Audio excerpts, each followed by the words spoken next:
Salam adik-adik, selamat pagi adik-adik yang saya kasih dalam Yesus Kristus. Dan selamat pagi juga kepada saudara kalian dan juga teman-teman kalian dimanapun kalian berada. Semoga saja damai sejahtera daripada Yesus Kristus selalu menaungi hati kita dan selalu menaungi pikiran kita. Amen dan amen. Puji nama Tuhan. Hari ini kita kembali lagi dalam Sunday School program. Dan Happy Chinese New Year kepada adik-adik yang merayakan Chinese New Year. Semoga saja Anda boleh berkumpul dengan saudara-saudara sekalian dan saudara-saudara seiman di dalam Yesus Kristus. Amen. Dan bagi adik-adik yang baru pertama mengikuti program ini, selamat bergabung dengan kami. Semoga saja Anda diberkati oleh firman Tuhan dan juga puji-pujian ya, tetap bersama kami.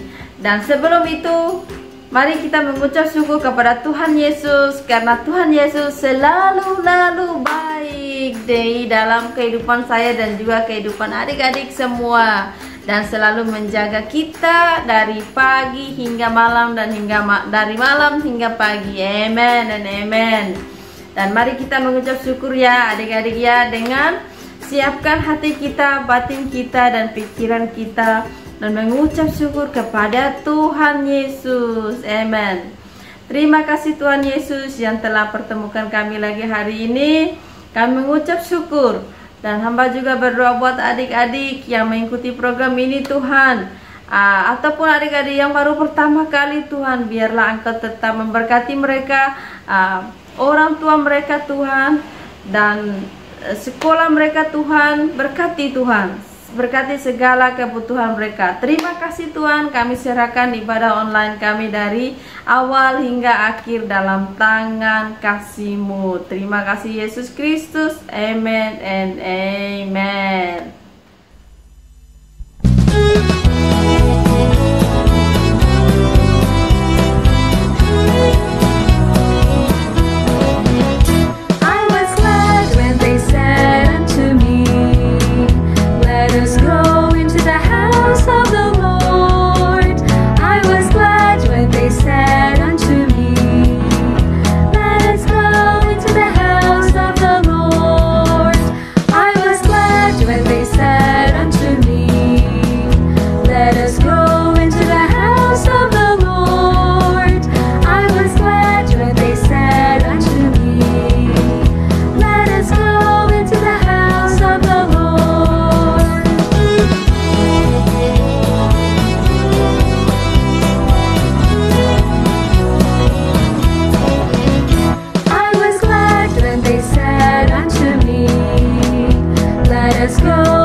Adik-adik, saatnya untuk kita mendengarkan firman Tuhan. Hari ini kita terambil dari buku 2 Raja-Raja 5 ayat yang ke-14 ya.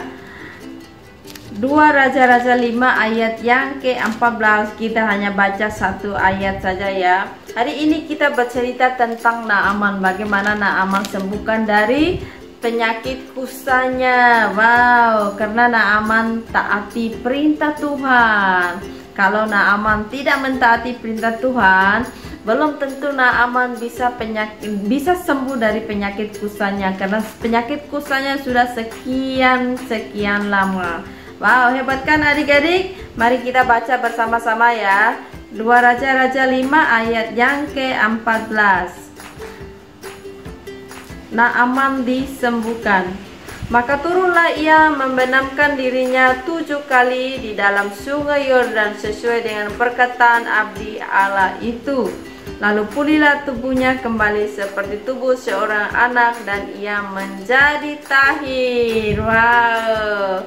Dan akhirnya Naaman menjadi sembuh kan adik-adik. Karena itu kita harus mentaati perintah Tuhan Yesus dan segala sesuatu akan menjadi lebih baik dan lebih baik lagi. Alright adik-adik, jangan kemana-mana dulu, tetap di sini kita saksikan video berikutnya bagaimana Naaman disembuhkan dari penyakit kustanya karena mentaati perintah Tuhan. Dan juga hari ini kita mempunyai drawing tentang Naaman ya, yang sebelum dan selepas. Alright adik-adik, jangan kemana dulu, tunggu sampai habis videonya ya. Tuhan Yesus memberkati.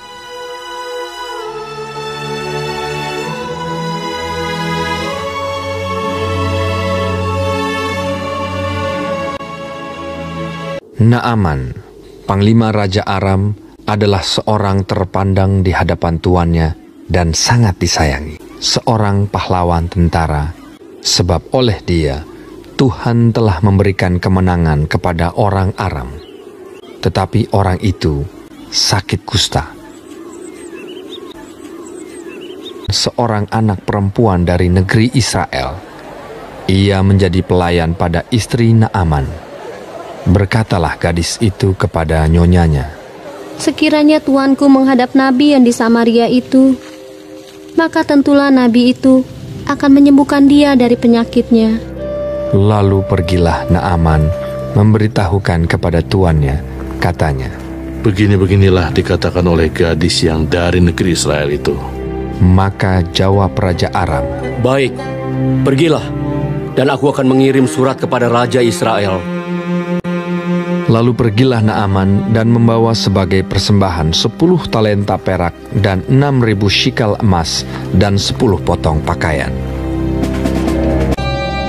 Segera sesudah didengar Elisa, abdi Allah itu, dikirimnyalah pesan kepada raja, "Biarlah ia datang kepadaku, supaya ia tahu bahwa ada seorang nabi di Israel." Kemudian datanglah Naaman dengan kudanya dan keretanya, lalu berhenti di depan pintu rumah Elisa. Elisa menyuruh seorang suruhan kepadanya, mengatakan, "Pergilah mandi 7 kali dalam sungai Yordan, maka tubuhmu akan pulih kembali, sehingga engkau menjadi tahir." Naaman dengan gusar sambil berkata, "Aku sangka bahwa setidak-tidaknya ia datang keluar dan berdiri memanggil nama Tuhan Allahnya, dan dengan demikian menyembuhkan penyakit kustaku. Bukankah Abana dan Parpar, sungai-sungai Damsik, lebih baik dari segala sungai di Israel?" Tetapi pegawai-pegawainya datang mendekat serta berkata kepadanya, "Bapak, seandainya nabi itu menyuruh perkara yang sukar kepadamu, bukankah Bapak akan melakukannya? Apalagi sekarang, ia hanya berkata kepadamu, 'Mandilah, dan engkau akan menjadi tahir.'" Kemudian berpalinglah ia dan pergi dengan panas hati. Maka turunlah ia membenamkan dirinya 7 kali dalam sungai Yordan, sesuai dengan perkataan abdi Allah itu. Lalu pulihlah tubuhnya kembali seperti tubuh seorang anak dan ia menjadi tahir. Kemudian kembalilah ia dengan seluruh pasukannya kepada abdi Allah itu. Setelah sampai, tampillah ia ke depan Elisa dan berkata, "Sekarang aku tahu bahwa di seluruh bumi tidak ada Allah kecuali di Israel. Karena itu, terimalah kiranya suatu pemberian dari hamba-Mu ini." Elisa menjawab, "Demi Tuhan yang hidup, yang di hadapannya aku menjadi pelayan, sesungguhnya aku tidak akan menerima apa-apa. Pergilah dengan selamat." Dan walaupun Naaman mendesaknya supaya menerima sesuatu, ia tetap menolak. Akhirnya berkatalah Naaman, "Jikalau demikian, hamba-Mu ini tidak lagi akan mempersembahkan korban bakaran atau korban sembelihan kepada Allah lain, kecuali kepada Tuhan.